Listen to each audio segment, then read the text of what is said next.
오늘도 새벽 예배를 드리게 하신 하나님께 감사와 찬송과 영광을 올려드립니다. 우리 다 함께 사도신경으로 신앙 고백하신 후에 찬송가 93장을 부르신 후 미가서 1장의 말씀을 읽으신 다음 오늘 말씀을 듣겠습니다. 미가 선지자는 아모스 선지자, 호세아 선지자, 또 이사야 선지자와 함께 활동한 사람입니다.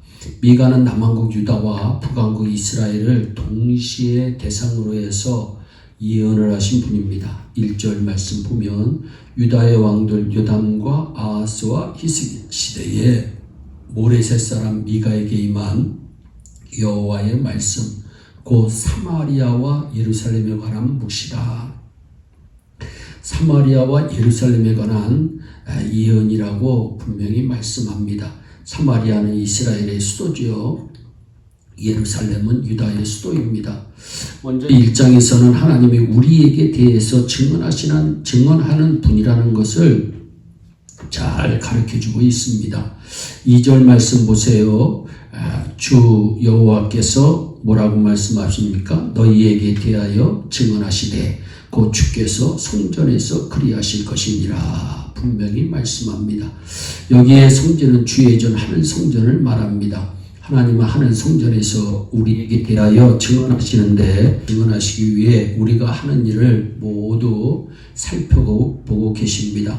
다윗은 시편 11편 4절에서 여호와께서는 그의 성전에 계시고 여호와의 보좌는 하늘에 있으며 그의 눈이 인생을 통촉하시고 그의 안목이 그들을 감찰하시는도다 말씀합니다.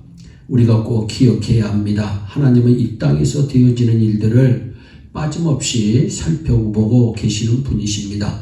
성도 가운데 어려운 일, 힘든 일, 억울한 일을 겪고 계신 분들이 있습니다. 그런 분들은 하나님이 내가 겪는 일들을 살피신다. 그 일에 대해서 증언하신다. 이 사실을 통해서 힘을 얻으시기를 바랍니다. 욥은 재물을 모두 잃고 자녀들이 다 죽고 건강 잃고 아내의 신뢰까지 잃었습니다. 욥의 친구들은 욥을 위로한다고 찾아와서 오히려 욥을 정죄하고 비난합니다. 친구에 대한 기대도 욥은 잃었습니다. 그 가운데서 욥이 잃지 않은 것이 하나 있었습니다.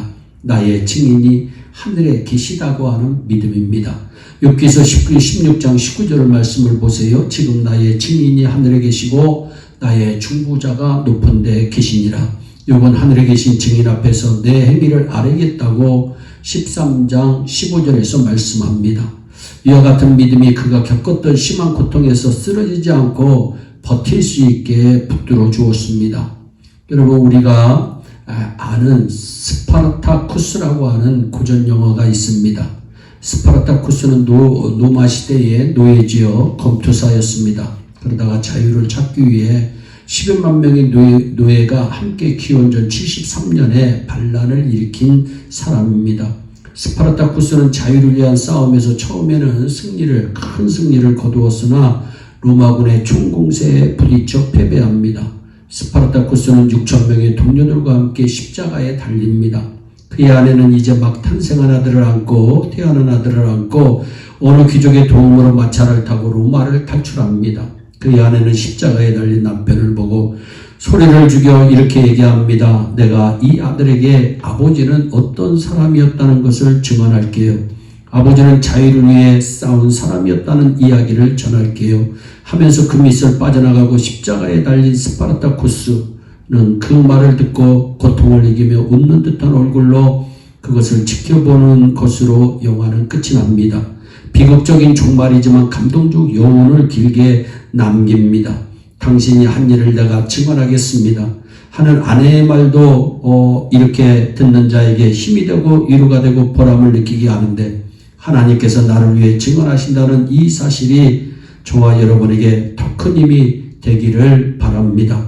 둘째로, 하나님은 필요할 때 그의 처소에서 나오시는 분이라는 사실을 성경은 가르치십니다. 3절입니다. 뭐라고 말씀하십니까? 여호와께서 그의 처소에서 나오시고 강림하사 땅의 높은 곳을 밟으실 것이다. 아멘. 여호와께서 그의 처소에서 나오신다는 것은 무슨 뜻입니까? 이 말은 하나님이 바람 쐬기 위해 외출한다고 하는 말이 아닙니다. 이 말씀은 하나님께서 우리의 삶에 직접 개입하신다고 하는 뜻입니다. 이 말씀은 하나님께서 역사에 직접 개입하신다고 하는 뜻입니다. 하나님은 성도들이 힘들어서 더 이상 견디지 못하고 쓰러지려고 할 때 우리를 도우시기 위하여 그의 처소에서 나오십니다. 나는 더 이상 어떻게 할 수가 없습니다. 주님, 내가 할 수 있는 일은 아무것도 없습니다 할 때 하나님은 그를 돕기 위해 처소에서 나오십니다. 찬송가 93장 오늘 우리가 보는 찬송 예수는 나의 힘이요, 이 찬송가 가사에 있는 대로 눈물이 앞을 가리고 마음에 근심이 쌓일 때 우리를 위로하고 힘주시기 위해서 우리 하나님께서 그의 처소에서 나오신다고 하는 사실을 꼭 기억하시면서 위로받으시기를 바랍니다. 성도 여러분, 어려운 일이 있습니까? 힘든 일이 있습니까? 괴로운 일이 있습니까? 하나님께서 여러분의 어려움을 지켜보고 계시는 것을 아시기 바랍니다. 그 어려움에 대해 우리 하나님께서 증언하고 있는 것을 아시기 바랍니다. 그리고 그 문제가 더 어려워져서 내 힘으로는 더 이상 어떻게 할 수 없을 때 우리를 도우시기 위해 그의 처소에서 나오신다고 하는 사실을 기억하시기 바랍니다. 여러분, 성경은 분명히 말씀합니다. 주 여호와께서 너희에게 대하여 증언하시되 그 주의 성전에서 그리하실 것이다. 여호와께서 그의 처소에서 나오시고 강림하사 땅의 높은 곳을 밟으실 것이다. 이 말씀이 어려움 가운데 있는 우리 모두에게 힘이 되기 바랍니다. 또한 우상숭배를 하지 말라고 성경은 엄히 가르치고 있습니다. 우상숭배는 하나님께서 가장 싫어하시고 미워하시는 행위입니다.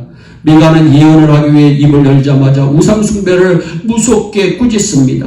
이스라엘은 하나님의 선택을 받은 민족입니다. 선민의식을 가진 민족이 이스라엘 민족입니다. 하나님만 섬기기로 계약을 맺은 백성입니다. 그럼에도 불구하고 북왕국 이스라엘이나 남왕국 유다가 모두 우상을 심하게 숭배했습니다. 미가는 바로 그런 범죄를 지적하면서 그것 때문에 여호와께서 그의 처소에서 나와 심판하실 것이라고 말씀하고 있습니다. 남왕국 유다, 북왕국 이스라엘 모두 하나님께서 직접적으로 심판하시고 그 결과 그 땅이 황폐하게 될 것을 예언하고 있는 것입니다.